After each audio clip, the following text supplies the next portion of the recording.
Welcome, Craig. Yeah, how are you? Thank you very much. So, yes, PQC, QKD, we picked the topic where we have the most acronyms. That's good. So PQC, you all know, post-quantum cryptography, QKD, yep. quantum key distribution, and Craig will explain a bit more of that later on. I mean, it's quite interesting because obviously we talk a lot about the security angle in the previous session, and we're going to go a bit deeper into that. But before we do that, because your title is actually Blockchain Analyzer Platform Owner at EY. It is, yes. So it might be interesting to know your background and kind of your role within EY before we kind of dive a bit deeper. Yeah, absolutely. So I've been with EY for now just over 8 years, coming up to 9. And I originally started in the crypto Bitcoin field within EY. But as you can imagine, 9 years ago was a very different landscape. You know, the price of Bitcoin was a lot lower, and now we're up to almost record highs again today. So that's really where I started. And then 4 or 5 years ago, I then started looking at the quantum initiative. There is an overlap between crypto and quantum, but if we've got time, we'll go into that. Yeah. But yeah, that's really where I started. Yeah.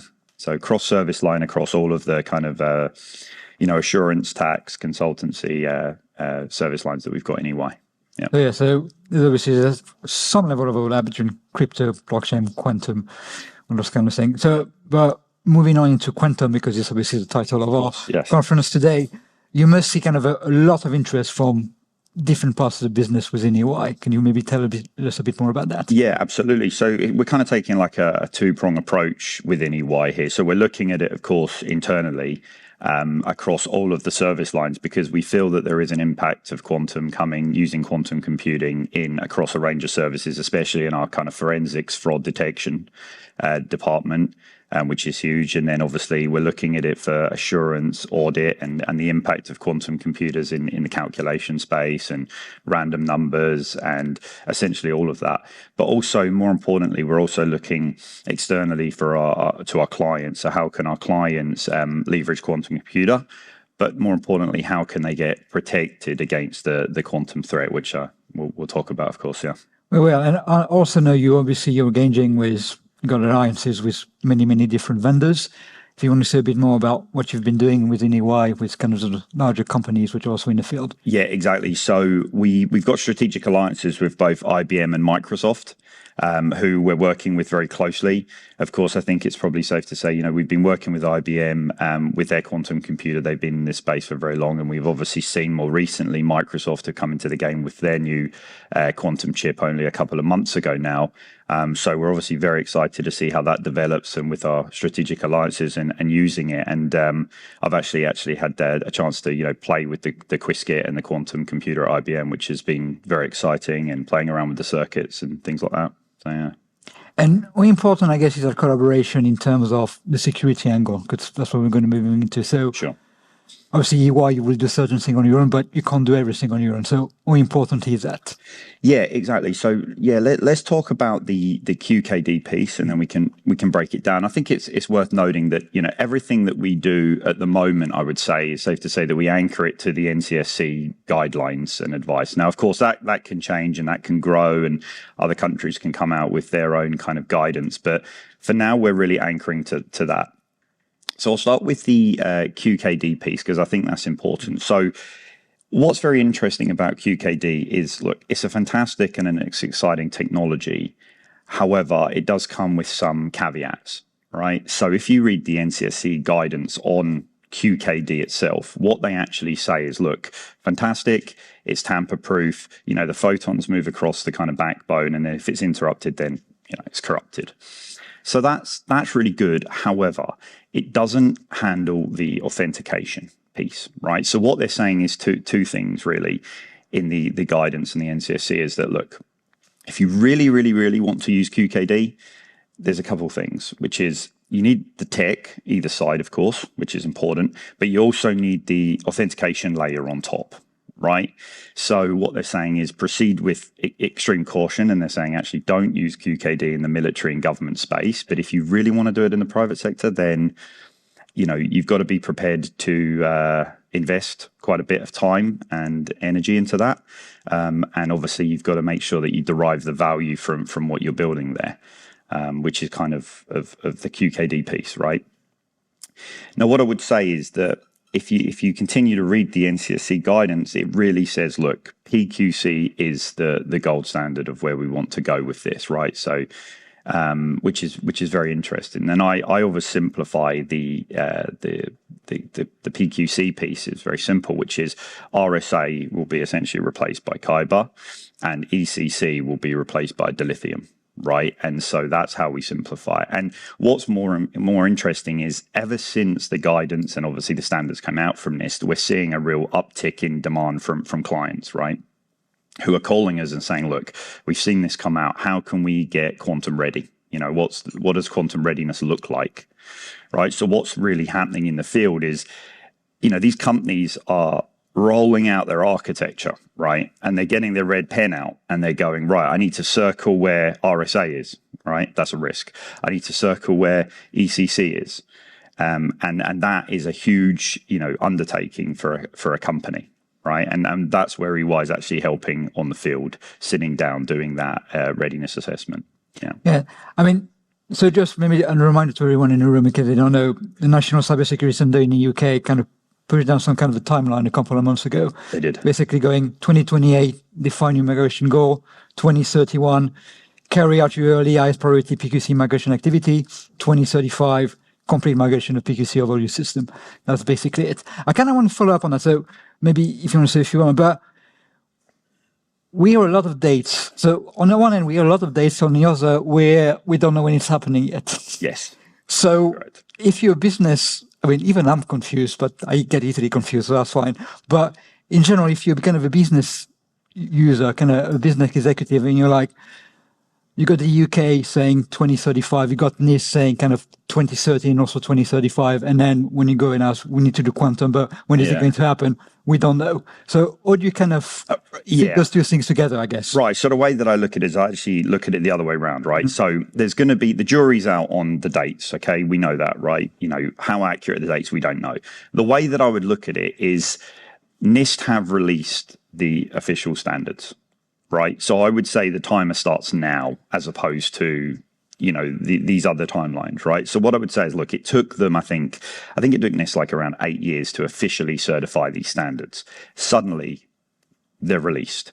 And at that point, I would say that's where the timer starts, right? Now, obviously, every company is going to be different, and that's what you're mentioning with the timelines, right? Because the jury is out whether that timeline is accurate. And also, you know, you could argue it's it's a 10-year window to do this. But what I would say is that I'm glad that they've called it a migration, not an upgrade, because I've played around with Kyber and dilithium, and it's very simple. The string goes from this big to this big. Okay, now anybody who's ever developed or understands systems knows that the downstream impact of that size change of the string is massive, right? So if you're daisy chaining lots of different systems, that has a huge impact. And so they're calling it a migration because it's not as simple as just a little upgrade, right? So what I would say is, look, stepping aside from the timelines, the standards are out, and, you know, we're working with clients today to begin the journey and the impact assessment of implementing Kyber and dilithium. Now, look, a lot of this stuff, if you're using Azure or Google Cloud or whatever, Amazon, what's interesting is a lot of that a lot of the heavy lifting can actually be done by the cloud providers, right? So you'll have to assess this on a case-by-case basis. Every system will have to look and say, right, you know, what is going to be upgraded by the cloud, which is great. What are the systems that actually need manual upgrades and migrations, which is exactly what we're discussing there. And I think it's quite interesting because we're actually seeing a lot of companies in the field that are actually using the Kyber migration as a kind of marketing activity. So if you look at Cloudflare, for example, they came out recently and said, look, we've upgraded to Kyber. That becomes a press release, right? And so that's interesting because what we're thinking is that we're going to see a lot of demand for customers actually asking for, is my data post-quantum secure, right? So there's a real trend, I feel, moving in the market, in the space, to companies having to be held to account essentially by their customers to say, look, is my data protected? Is it going to be protected in the future? And that's why, like I keep saying, you know, the journey starts today. Yeah. So forget about the timeline, start today, because I think one thing we can all agree that even if you don't do quantum in a very, very kind of high level, you're going to need to do that at least. So, Correct. yeah, absolutely. So maybe kind of, obviously, this is kind of a big opportunity in terms of opportunity and threat in that space for AI. So maybe if you can give you a couple of examples in terms of work you've done with clients so far. Yeah, exactly. And it has been all around that quantum readiness piece. Obviously, I can't mention any client names, but like I said, they're very, very interested in getting their systems updated and migrated across to the latest standards, which is very interesting. But like I said, each system differs and it all needs a very careful approach and, sitting with them and making sure that they're prepared. Yeah. Yeah, I mean, please just Slido if you have any question as well, and just give a quick reminder. So obviously, I started by explaining that you had a bit of a kind of blockchain Bitcoin perspective. What is the overlap? Okay, so very simple is that the majority, if not all of the cryptos are not quantum secure today. Okay, so now I know we talked earlier in some of the chats about harvest now, decrypt later. Well, this is quite interesting because in the crypto space, because all the data is public, it's super easy to harvest. Okay, so that's a very interesting point. Now, there's a mad rush at the moment within the space for all of these cryptos to become post-quantum secure. Now, what I can tell you from working on the blockchain analyzer product, which looks at all this data, is that migration will be huge, very painful, very difficult for any of the cryptos, right? So if anybody in the audience knows about the hard forks and things in crypto space, they're essentially proposing a hard fork for Bitcoin. And they're very, very painful because what happens is, like I said, the payload increases. What impact does that have on the performance? I mean, this could be any system, but if we're talking about Bitcoin, what impact does that have on the crypto network, the performance, the mining, the data storage, all of the classic kind of traditional questions still all apply in the Bitcoin space. And, that industry as a whole has kind of two issues in the Bitcoin space, because what's happened is a lot of the development of Bitcoin, well, they've made a lot of money and retired, quite frankly, right, because of the price at the moment. And the other problem is there's nobody at the helm steering the Bitcoin ship, right? So that's another issue. So they've not got anybody at the top saying, look, we need to implement post-quantum security within Bitcoin. So the question is what is their timeline to get ready, right? The data's all open. It's all public. It's worth 100K per Bitcoin, and it's floating around there, not essentially protected. And it's the same with Ethereum, and it's the same with a lot of the others. So what I would say is it's a huge one to watch. And, we will be at the forefront of monitoring that, because when they do make the hard fork and they do upgrade to the new protocol within Bitcoin, that's going to have a huge impact on the data and on the industry, which is definitely something to watch, I'd say. So kind of a side note in terms of what we're doing, but something that's going to be very, very important. I'm conscious of the time, so I'm kind of looking at the question. Mm-hmm.